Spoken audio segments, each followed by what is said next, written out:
सकाळी उठल्यावर हे कामे ज्या घरात होतात तिथे कसलीच कमी राहत नाही.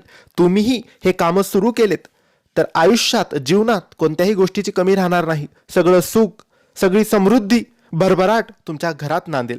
ही कामं म्हणजे तुम्हाला सकाळी लवकर उठून सूर्यदेवाला अर्घ्य द्यायचं आहे.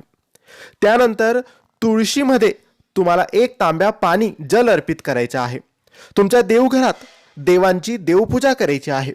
त्यानंतर तुमच्या घरातलं मुख्य दरवाजाचा उंबरठ्याचं तुम्हाला पूजन करायचं आहे.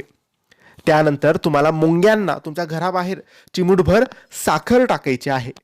त्यानंतर देवघरात 1 वाटी दूध, त्यामध्ये चिमूटभर साखर, असं दूध साखरेचा नैवेद्य तुम्हाला देवघरात ठेवायचा आहे.